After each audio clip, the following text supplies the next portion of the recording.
Are you a business owner stuck in fear, doubt, and worry about what the marketplace will look like in the future? Then this show is for you. Strap on your seatbelt and get ready to disrupt and innovate. Here's your host, Lisa Levy. Today's guest is Meeky Hwang, CEO of Ndevr and a powerhouse in the digital media technology.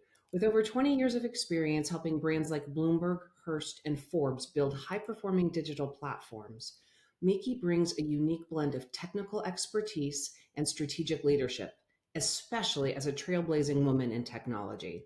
Get ready to hear how she bridges the gap between business goals and digital innovation. Meeky, welcome to the conversation. Hello, thanks for having me. I'm so excited to have this conversation with you. Digital technology, our platforms, are what keep all of our businesses alive today, even if we aren't a publishing platform. So I am thrilled to have the opportunity for you to share with us what you're building with Ndevr and why it's so important today. So we are a technology agency, so we only focus on technology, so development, migration, building websites, building platform. We normally, our main client base are digital media and publishing. So they obviously need a platform that can handle all this content publication, videos, and whatnot. So because of that, the platform can get very complex. So we build a lot of custom, and we mainly focus on WordPress, and then that's an easier CMS for a lot of editors that are familiar with. And with that, there we do above and beyond on what you can do with WordPress, because some people just kind of have a misconception that it's a blogging tool. It started that way about 20 years ago. I think we just had 2 years right now. So it started that way, but over the course of the years, you can do a lot more with it. So we are building the platform on WordPress for digital publisher mainly, but we do have other clients who also have a lot of complex integrations that are required for their websites. So we do help with them to build their platform. We call it a platform because it's more than just website. So we're custom building their enterprise clients for that. When you work with enterprise clients, there are unique characteristics to the size and the scope and the breadth and the complexity that comes with that. When you're talking about standardizing and creating this technology platform, you're touching their entire tech stack, I have to imagine. As you approach that type of an undertaking, how do you get a feel for it? How do you size it up and figure out how you can make an impact? So we try to go in what we call the 3E framework. So we look at in 3 pillars, which is audience experience, editor's experience, and developer's experience. And one of the it's kind of like a 3-legged stool. So all 3 pillars have to work together in order to be successful. So audience is more like a front end and making sure that the performance and security is strong. And editorial workflow and has to be intact to make sure that it can support the front end, because you're publishing the content and video, and we're putting a lot of content. So editorial workflow and stability has to be there. Whereas in order to do that, developers has to support both editorial end of it and then the audience end of it. So like all 3 has to work together. So we always approach with these 3 pillars to make sure that those are working together cohesively in order to be a strong platform that's doesn't have so platform resilience to make sure that we have that 3 pillars. And I love that the 3 pillars, the E's, are all about the experience. Mm-hmm. There's so many times that we get lost in technology for the sake of technology because it's fun and we're in it and we play with it and we make it do really cool things. But if it isn't positively impacting the audience, if it isn't supporting editorial, if it isn't creating an ease of use for the developer, right? None of it is cool and fun if it doesn't work for all of those 3 different perspectives. And so that's a very holistic and comprehensive look where you're starting with your 3 key stakeholders and making sure that it works for them. Correct. Yeah, so we that because of that, we have to have a strategy that's not just a patchwork on any of the three pillars. So we need to make sure that those are foundationally strong in order to be successful to work together. What are some of the common challenges that you face when you go into an environment and you start to look at how are we going to reimagine this for the future? Some of the challenges are, like I said, some of the sites when they don't understand the scale of the site and how all these other little parts have to work together, it might not be built correctly. So also, WordPress has a misconception of that the entry point of WordPress development is easy, but as you get into the complexity like that we are dealing with, that to scale correctly, to make sure that it's secure and perform correctly, you have to understand um, pretty much the full stack. So you need to understand the front end of it, middle layer, and then back end in order to make sure that these are working correctly.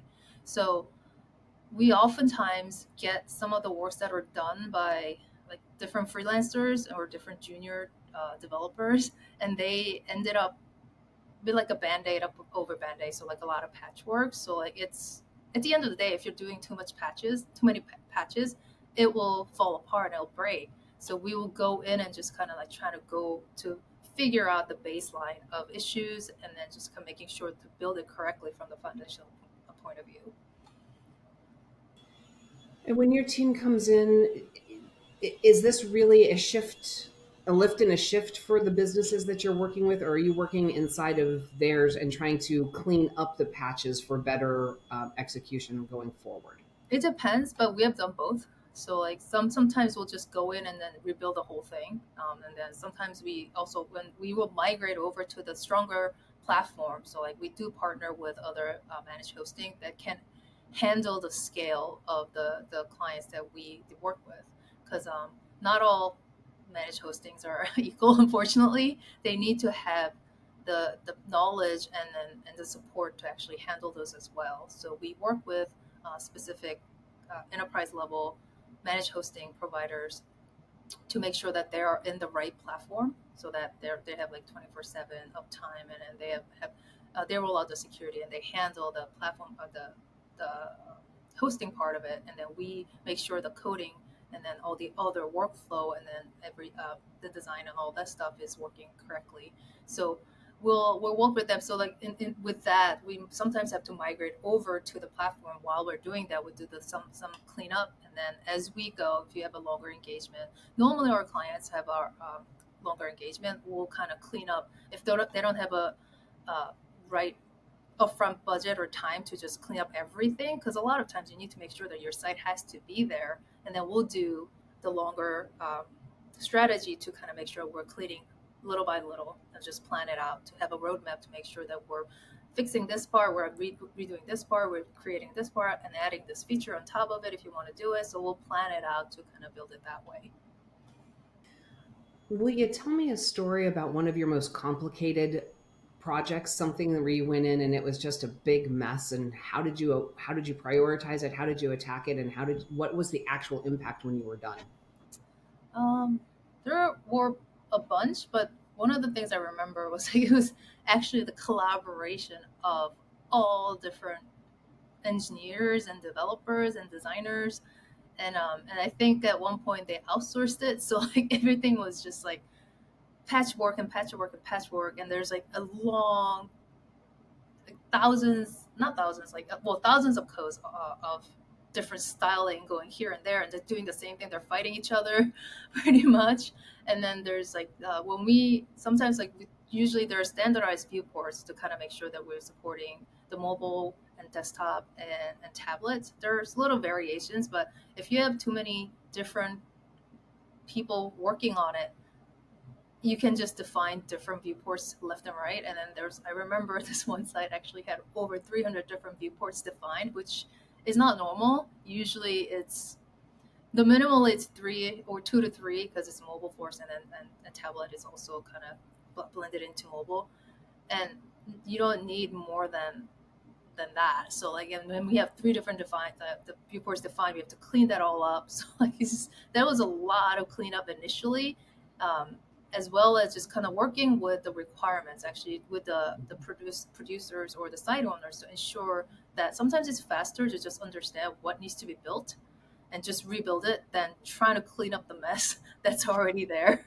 So this particular project, we ended up clean up a little bit and then just decided that let's go back and baseline, just making sure, do you have the initial design, and we'll try to go from there to understand. Also, sometimes, like, even if they have the initial designs, they might not necessarily know what requirements they want, or they needed it. They have the base requirements. We just have to help them to understand, is this what you want? And we just kind of work with them together to make sure that certain features are there, that when certain features are what they initially intended.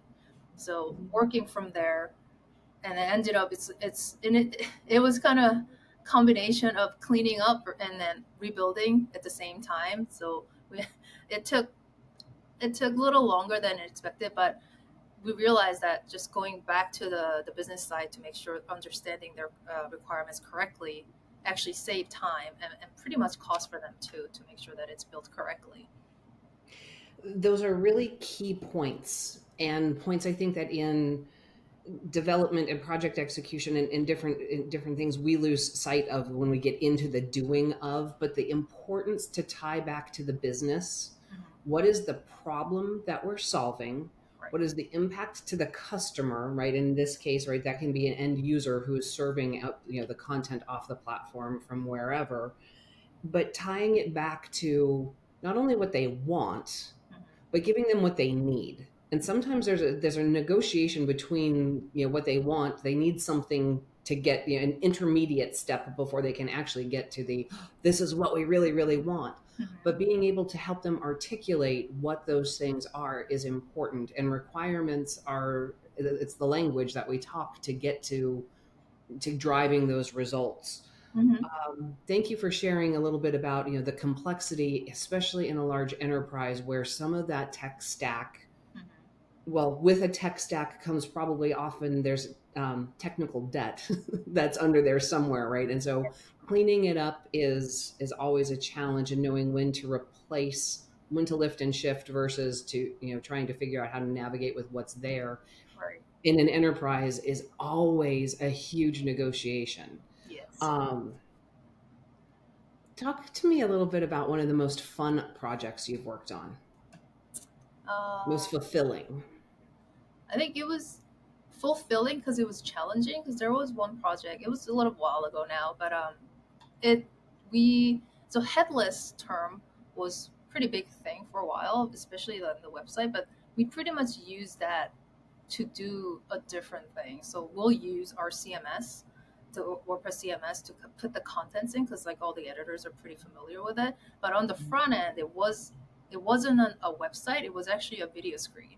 So it was hosting a video in that was one of our clients had a new office in London.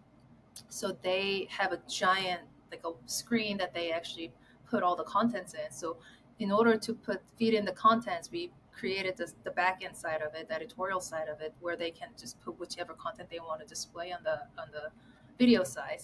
So it was challenging. It was different because it was the way we have to feed in the data was actually, it was unknown, because we're working with the video tech team directly to find out what format that we need to create. So everything was pretty custom, but it was very exciting, especially when you see the actual screen and it's rendering the content they put in from the CMS side. It was very interesting to see it. So that was one of the memorable projects that we worked on. That sounds like fun. If I'm understanding that, so it was sort of like real-time feed. They could absolutely just say, show this next, and yeah, so they can do the real-time feed and they can schedule it. So like on like Monday, Wednesday, and Thursdays, where they're gonna feed in this type of content, or they can pre-populate it, and we put a timeline that kind of shows what contents we'll be showing. So it was very exciting to kind of making sure that we can handle all that from the CMS side, and then they can see whatever they're seeing on the screen. So we're matching up and making sure that it's real time versus whatever we schedule kind of goes in and show up.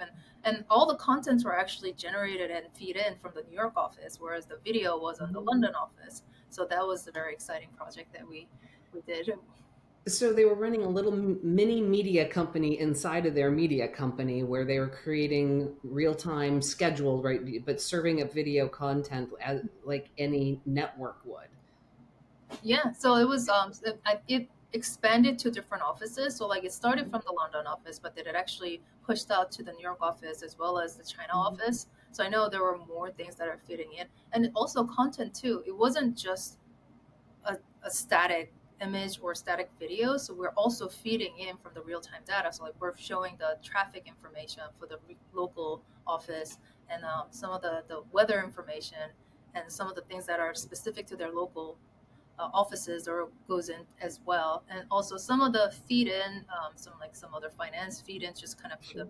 the interesting information. So and some news. So like it was collaboration of a bunch of different um, contents, not just the visual or just like Hmm. it was informational news, and then and also I think they ended up we ended up hosting one of those like a VR machines too, so I kind of playing with that as well. So it ended a very interesting project to just kind of it started and then it just kind of expanded to different applications as well. So I know that you've been in your career, right, 20 plus years in technology, and now you're also a CEO of your own company. What was that journey like for you?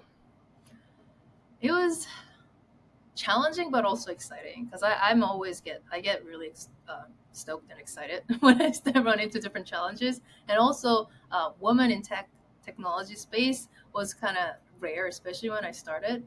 I think it's a lot more women leaders are there now, but then when we started, especially, I remember I was jokingly asking my co-founders because we co-founded our agency. Co-founder was like, "So, what did I do to disrupt and innovate our industry?" And he jokingly said that like you're a female leader in the tech industry. That alone, you disrupted and innovated. I was like, oh, okay, that's interesting. But yeah, it was a different journey. It was like a lot of people doubted, and they didn't actually believe I have a technical background, and I've when I was introduced as an expert, they kind of like look at me, and then it's like also I'm Asian, so I look younger for my age, so they just assume that like, oh, female Asian leader, really, and then they didn't really believe it. So I have to prove my ability, and then you have to make sure that the project is successful. So like I was pushing me a lot more. I'm sure everyone else actually has to do that, but I feel like I was pushing myself more to get there. So, oh, sorry.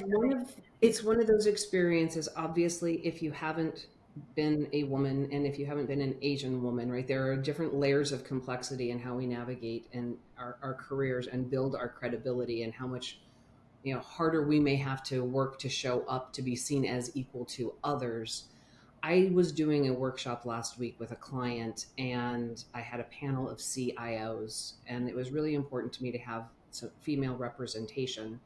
And at the end of that, there were two women in the audience who walked up to this female CIO and they said, "We never really believed that we could aspire to sit in that seat. And thank you for being here and sharing your story with us." Mm, And so it is still really hard for women in technology to be seen equal to, male counterparts. So congratulations on and making that journey. And those of us who have gone through it, we don't necessarily realize that we are being disruptive in the moment. But as people are listening to this conversation, watching the video, you are building a company that works with enterprise, mhm. and that is huge. Yeah, There thank are so it is to disrupt and be a small player who's making an impact in a really big space is a fantastic accomplishment. And so I want to celebrate that with you for just a moment because it matters. Thank you. Yeah, and it's also it's hard sometimes, but it's also very rewarding, also very exciting. So, and also I hope I hope I can be an inspiration for other people as well, so that like a lot more female leaders can be in technology industry, which I've seen a lot more these days, and then I see a lot of more from the entry level too, so which makes me very happy, and then like it kind of makes me smile. So but yeah, so this has been very exciting and rewarding, and then I still want to continue with that so that we can be also be a good example for a lot of people. Meeky, if your story, if your service offerings has piqued interest and curiosity from the audience, how do they learn more? You can find me on LinkedIn. I have a unique enough name that it's probably going to be me. So it's a LinkedIn, Meeky Hwang or more. Or just find me on our website. So www.ndevr.io.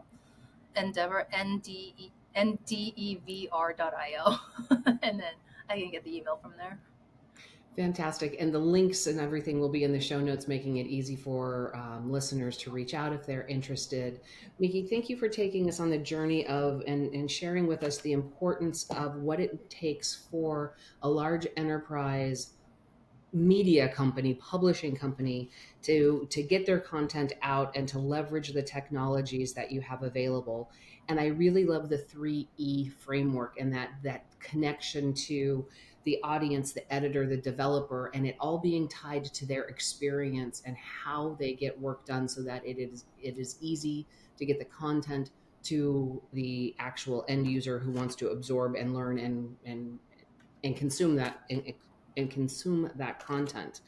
The stories that you shared today, I am so grateful to hear about some of the fun things that you did that were truly cutting edge, and really just reminding everybody that when you're working in a tech stack, there can be some big messes in there and you can't solve everything every time, but understanding and tying back to the actual requirements and what the business actually wants to accomplish is always the most important question to ensure that you stay on the right path and deliver the results, even if you have to phase them out over time.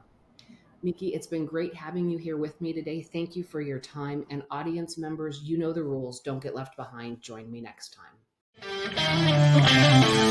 That's it for today's episode of Disrupt and Innovate. Head over to iTunes and subscribe to the show.